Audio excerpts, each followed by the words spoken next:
Jillian is a Vancouver teacher running for president of the BC Teachers Federation, and Jillian supports divestment in the Teachers Pension Fund from oil and gas. Jillian, thanks for coming on today. All right, thank you for having me. I appreciate it. And on the other side, Cody Battershill. Cody is the founder of Canada Action. That is a pro-oil and gas advocacy group, and he opposes divestment. Hiya, Cody.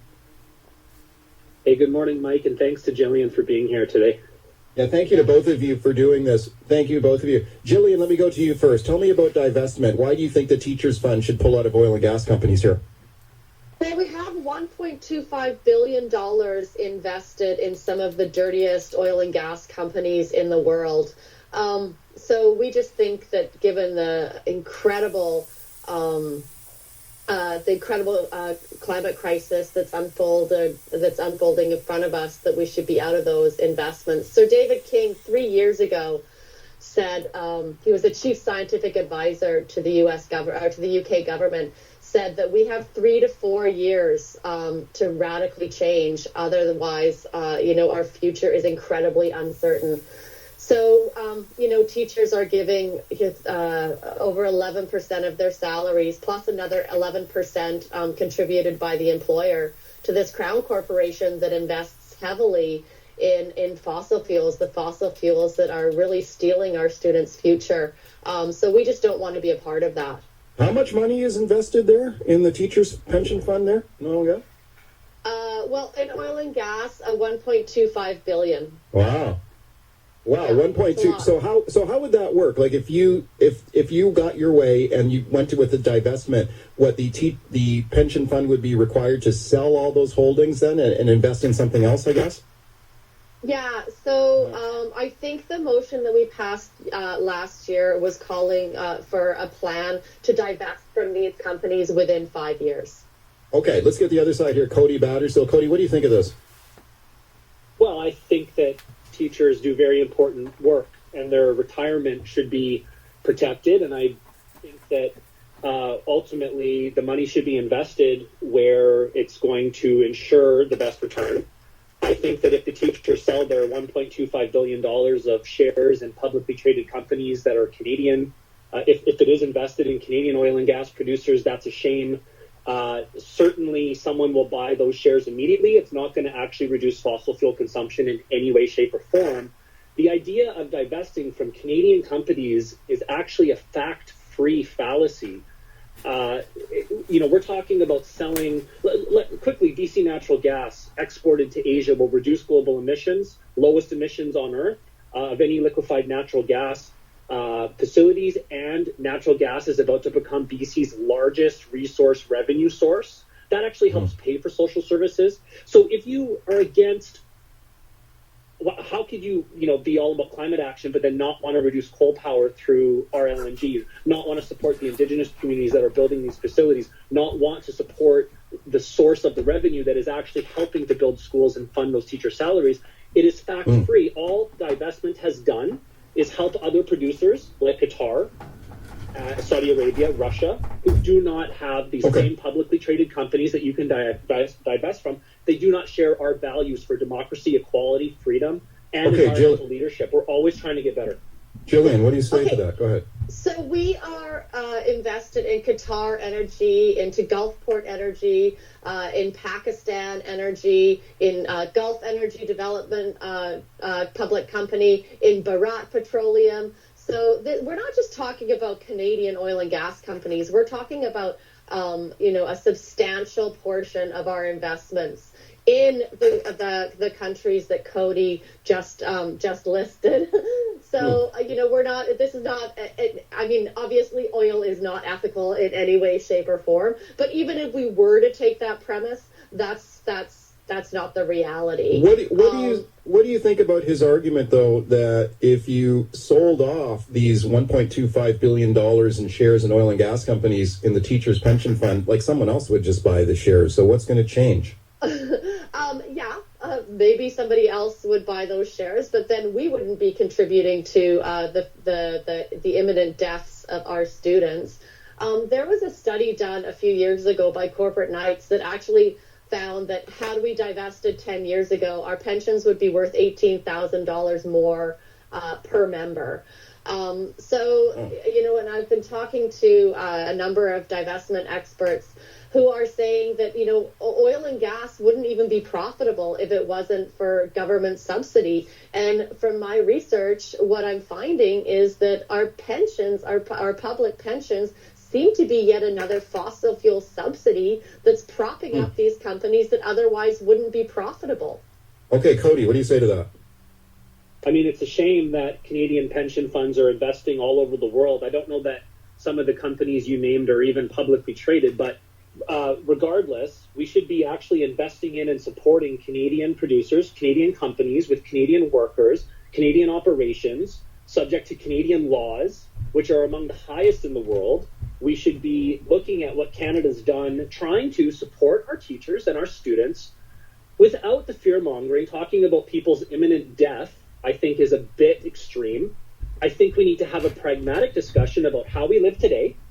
In fact, oil and natural gas is keeping everyone alive. In fact, natural gas-based fertilizer is feeding half the world. So I don't know how you could say that that's unethical. I think where we talk about the production, where it's located, being in Canada, we know how we require, we know that our worker standard safety labor code certainly is something we can be proud of relative to many other producers. And just lastly on divestment, how long have we been talking about divestment for? 10 years, roughly? Shut down Canadian pipelines, shut down Canadian LNG, divest. What has that done? In 10 years, what has that done? Demand has gone through the roof. Demand is at a record high. Demand for coal, demand for natural gas, demand for oil, demand for renewables. But who's been producing it? Who's been selling it for more than we've been receiving as Canadians? Other companies, other producers like Russia, Saudi Arabia, Qatar. Okay. Again, they don't have to follow the same rules. So it is nonsense, fear-monger, and we need to be investing in Canada.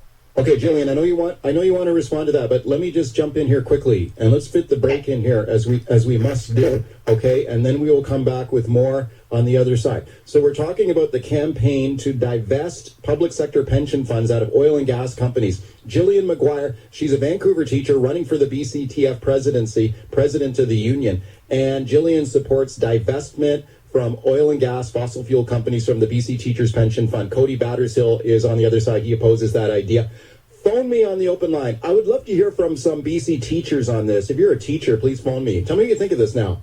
It's your pension fund. What do you think? Do you think they should pull out of oil and gas companies out of your pension fund? Call me, please. 604-280-9898 is the number. 604-280-9898. Star 9898 on your cell. Jillian Maguire, Cody Battershill are my guests. This is Mike Smyth, back with your calls. My climate work have spoken with a number of young engineers, people graduating from engineering school, and they went into engineering school so that they could be part of the solution. And all of them say that the solutions are there, but the political will is not. Cody just said if teachers voted, then for sure let them out. We've passed 2 consecutive AGM motions calling for divestment of our pension.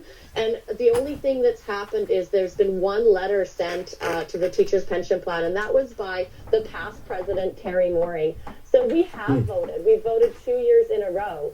And still, we just cannot get anybody to take any action on this. And I would just like to point out that NASA scientist Peter Kalmus has been doing climate modeling for 20 years with NASA, and he says that climate change is happening with a rapidity that leaves him speechless. The other thing that I will say is that there have been a number of studies done on childhood climate anxiety, and the one thing that mitigates their anxiety is seeing adults do something that's going to save their future. It's not that Cody, teachers are going into the classroom saying you're all going to die. Go ahead, Cody. You were just talking about everyone's imminent death, but Canada has been doing something. Canada has been investing again in wind. We are a leader in clean technology. Where is this wind? It's all over the country. Canada is 7th or 8th in the world for installed wind capacity. We're also getting 60% of our power. Hang on, Jillian. Hang on. Let him make his point. Yeah, sorry. Those are the facts, and the facts are also that global demand for oil and natural gas is growing, and it's at a record high, like I said, along with coal and along with renewables. So let's displace coal in Asia, all over the world. Let's displace suppliers like Russia that aren't following our environmental, our climate, or our human rights commitments. Let's get them Canadian-made products, natural gas, especially with the Indigenous support of the communities building the LNG facilities. And then let's continue to invest in the other technology. There's currently no substitute for fertilizer that feeds half the world from natural gas. There's many instances where there is no substitute despite the wishful thinking. We need to make sure that the teachers who are voting are hearing a balanced message about how the world really works, not that we're all going to imminently die. Imminent means immediately. Jillian, go ahead. You got a minute here. Yeah. Okay. Well, so fracked gas is not clean gas. It poisons water supplies. It uses an incredible amount of water, which we need. And we're in historic drought conditions. Well, the snowpack is 66% below normal this year. So we can't, and the emissions from fracked gas are outrageous as well. So fracked gas is not a good clean energy source. So I would argue against that. And yes, the scientists are saying that deaths are imminent from climate change if we don't start changing our ways right now, like yesterday or last year. Cody, you got 30 seconds here. That'll be, and then we're out of time. Go ahead, Cody. Canada is a global leader in reducing emissions and trying to reduce our environmental footprint. At the same time, we need to support jobs. Canadians are concerned about affordability and how we are contributing to the world, which is destabilized by other oil and gas producers who use the revenues from their oil and gas sales to fund things that do not align with Canadian values for equality and transparency and freedom, human rights. But we're invested in those as well. We need to immediately be supporting Canadian families, Canadian-made products, and all of the above for energy. As long as the world needs it, let's make it in Canada. I'm pro-wind, pro-solar, pro-hydro, pro-uranium, pro-oil, and pro-natural gas in British Columbia. Okay, out of time. Jillian, I know you want to keep rocking and rolling here, and we'll just have to have you both. Thank you both for a really good discussion. I appreciate it. And Jillian, we'll watch closely what happens here with this divestment movement. Jillian Maguire there. Jillian is a Vancouver teacher running for president of the BC Teachers Federation. Cody Battershill from Canada Action. Thank you guys for a really good discussion. Take a break. Come back on the other side. The wolf dog of Vancouver Island strikes again. Are you kidding me? This thing has attacked another dog. When are they going to put an end to this nonsense over there? That's next. Tomorrow is happening right now. Today, more than ever, the world needs safe, secure, sustainable, and affordable sources of energy. That's why Enbridge is advancing new technologies to reduce emissions, like carbon capture and hydrogen power. By putting in the work today, we're bridging to a cleaner energy future. Tomorrow is on. Enbridge. Life takes energy. At Specsavers, we know that buying a new pair of frames can be a big decision. They can change your look from deep thinker to style influencer in the blink of an eye. But don't forget to choose the lens that suits you too. During our spring sale, get 50% off lens upgrades. From polarizing lenses to thinner and lighter options, we have a wide range of choices to create your perfect pair. Visit your local Specsavers store and get 50% off lens upgrades. Available for a limited time. Conditions apply. See specsavers.ca.